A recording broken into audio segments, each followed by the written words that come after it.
probably not as easy as the last one, but I'll start this one. I'm going to have our city attorney, Mr. Douglas, go over the content of the ordinance. This will cover both 21-62 and 21-63, which are both amendments to the current ordinances.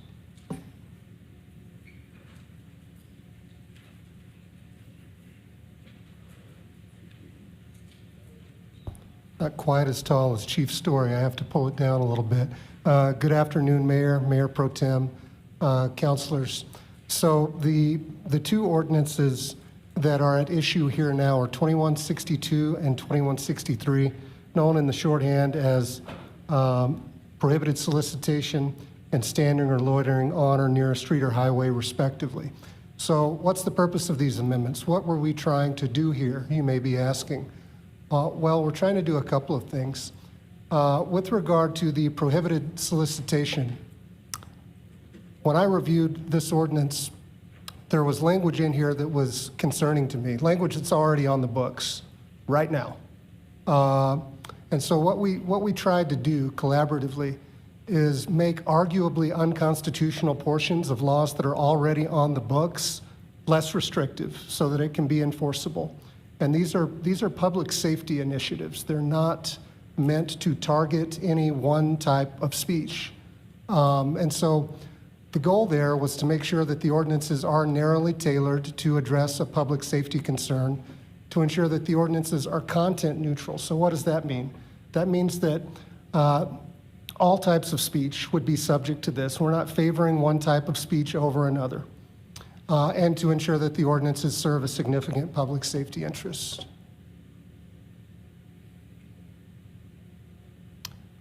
And so we are removing items from the ordinances more than adding to them. And you'll see that in the language that exists and then the proposed revised language. So let's start with 2162. This ordinance was originally adopted in 2002 by vote of City Council.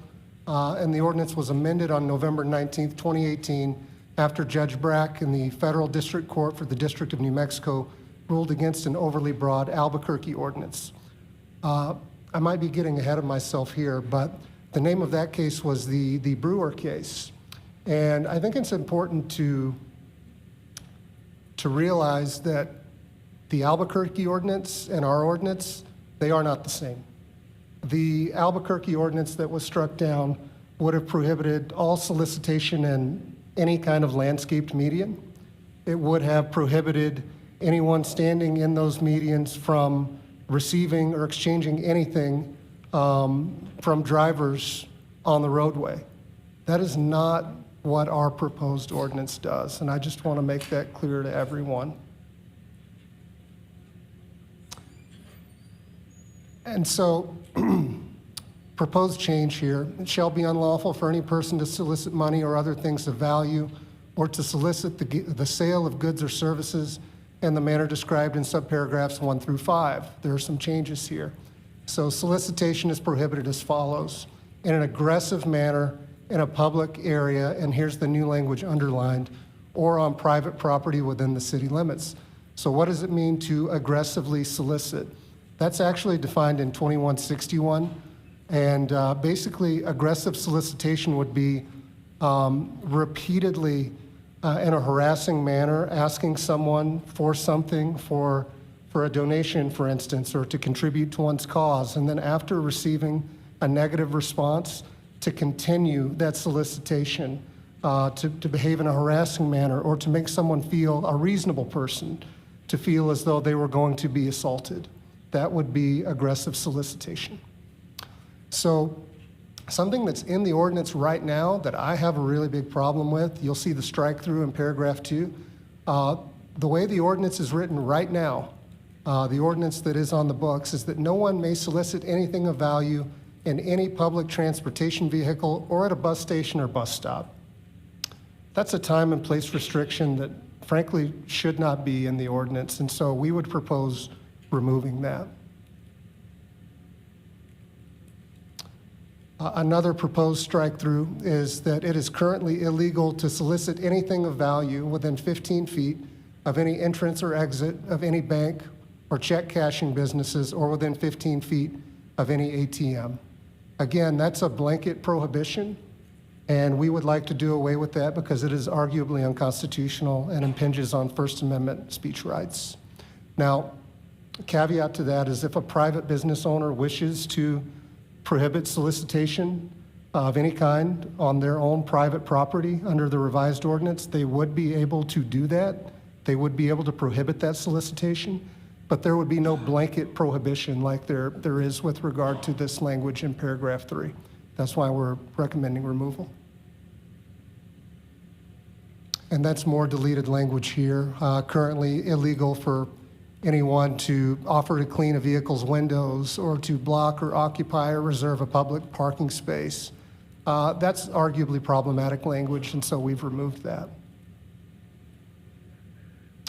And so new subparagraph 2 would read that solicitation would be prohibited on private property if the owner, tenant, or lawful occupant has asked the person not to solicit, on the property or has posted a sign clearly indicating that solicitations are not welcome on the property.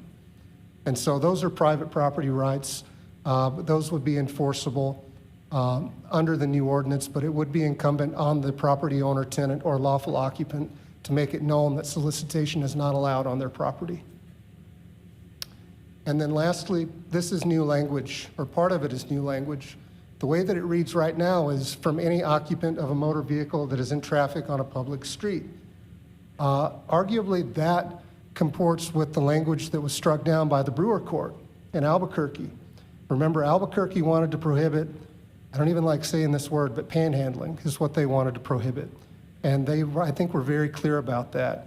You couldn't solicit anything of value on any landscaped median, and you could not exchange any item, anything valuable, currency with anyone who was on a public road.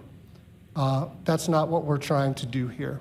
Under this new ordinance, or the revised ordinance, the only exception would be that you would not be allowed to solicit anything from an occupant of a motor vehicle that's in traffic on a public street that has a posted speed limit of 30 miles per hour or greater, and here's the key language, if the solicitation would cause any person to walk upon a portion of the roadway not clearly designated and or marked for pedestrian foot traffic.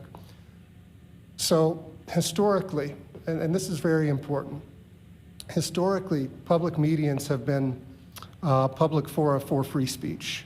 And under this proposed revision, speech would still be allowed. What we're trying to do is to, or rather the proposal, if council were to adopt it, would prohibit any type of solicitation that would allow anyone to walk upon the traveled portion of the roadway. So the Brewer case that I keep bringing up that was struck down, the Albuquerque ordinance, I think it's really important to note Judge Brack's language, some of his language in dicta, where he, and I'm paraphrasing, but it's pretty darn close to what he said. Judge Brack said, you know, if Albuquerque had simply wanted to keep people from walking out onto busy streets, engaging with motorists, and then if they had wanted to keep people from just entering the street out of a safety concern that they would enter the street while the light was red and then the light turns green while they're still in traffic, they could have done that. But that's not what Albuquerque was trying to do. They were trying to, in my opinion, prohibit all types of solicitation from median areas.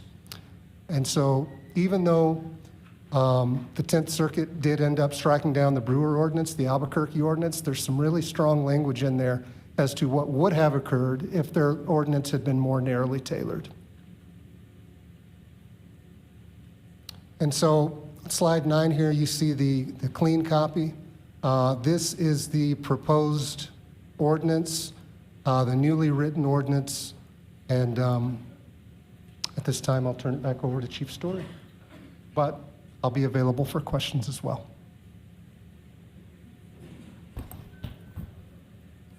That's 21-62. I'm going to move on to 21-63, just kind of set some context. New Mexico as a state does not have a good track record when it comes to pedestrian crashes, especially pedestrian fatalities. We've been #1 for at least the past 7 years in the nation.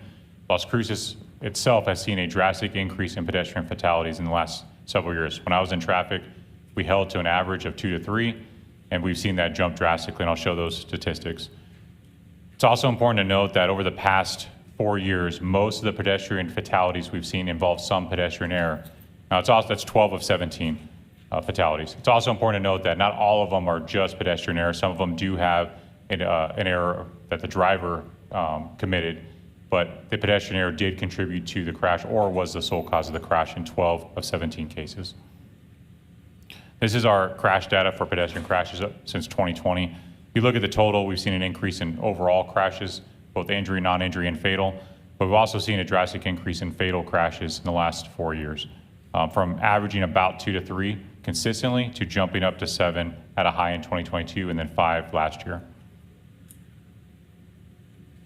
This is a density map, or what we would call a heat map for pedestrian crashes. This involves all pedestrian crashes in Las Cruces from 2018 to 2022. This was put together by the New Mexico Department of Transportation through UNM. And I'll zoom in so it's easier to see, but these are some of the hotspots along a lot of the roadways that, of course, are 30 miles per hour or greater, concentrated in those areas. At this time, I'll turn it back over to our city attorney to go over the 21-63.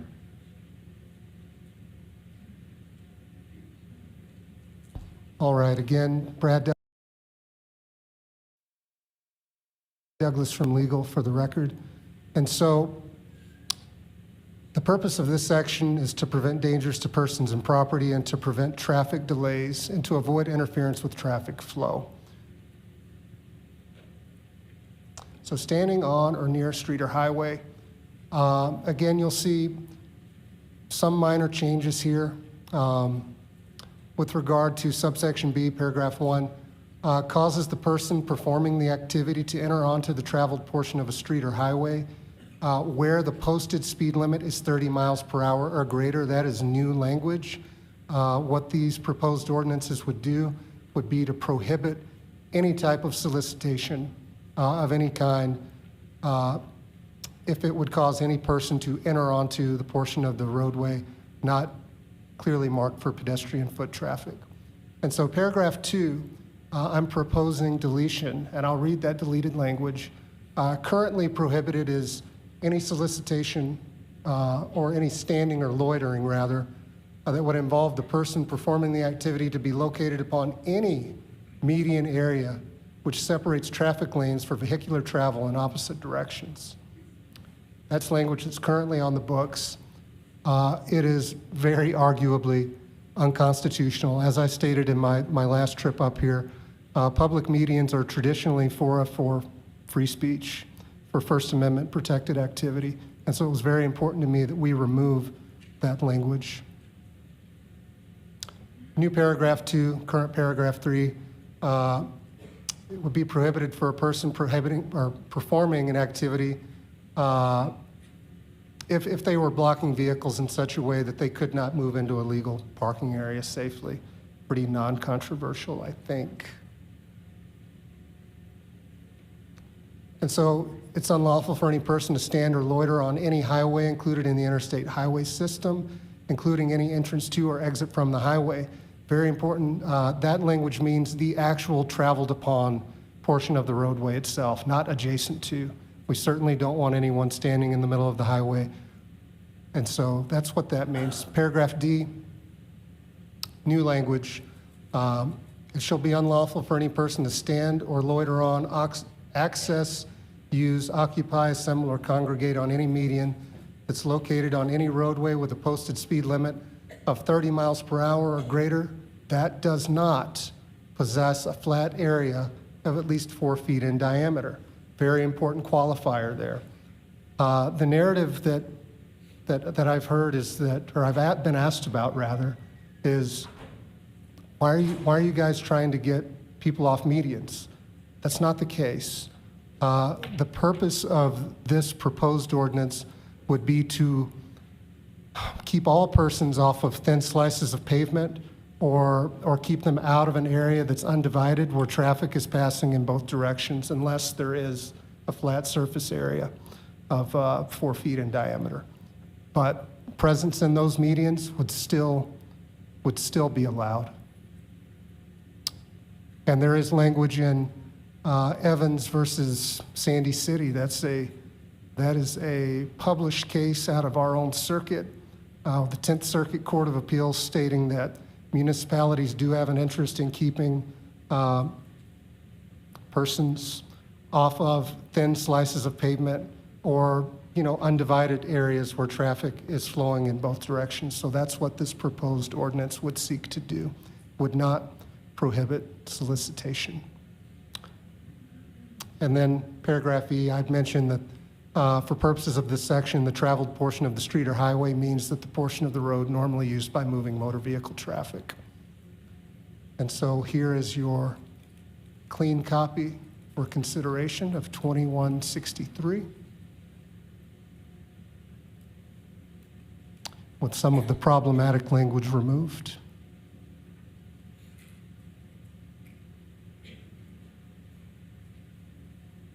And I'll turn it back over to Chief Story. Thank you, Mr. Douglas. And Jeremy Story, Police Chief, for the record. Mayor, Council, this is just to demonstrate, kind of make sure we're all on the same page, regardless of where you fall on this issue, of what ordinance is actually accomplishing. So if this ordinance is passed and goes into effect, any person standing on this median would still be completely legal for them to stand there, to solicit, to protest any matter, whatever purpose they're there in the median for, it will still be legal under this ordinance. However, this would not be legal because it does not possess that flat surface of a diameter at least 4 feet. And this is really what we're trying to accomplish, is keeping people from medians that are a lot more dangerous to be on. And I will say, just anecdotally, when I was in Santa Fe a couple weeks ago, I came closer than I would like to striking someone on a median that's about this wide in Santa Fe as they leaned away from one car towards my lane. Same thing, this would still be legal on the sidewalk, whether they're standing there soliciting or protesting or doing anything else that's not a criminal offense. However, it would not be legal if they're stepping in the roadway, the lanes of traffic. Some realistic expectations. This ordinance is not about trying to prohibit solicitation or panhandling, and nor could we constitutionally. I think it's important that regardless of where you fall on the issue, that you have realistic expectations.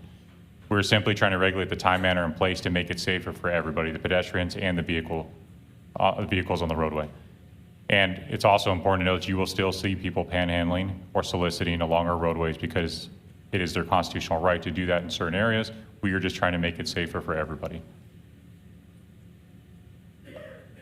And we will stand for questions. Thank you, Chief. Any questions by council? Councilor Flores. Thank you, Mayor. And I have a question for City Attorney Douglas. Can you go back to page 17? Violation under this ordinance.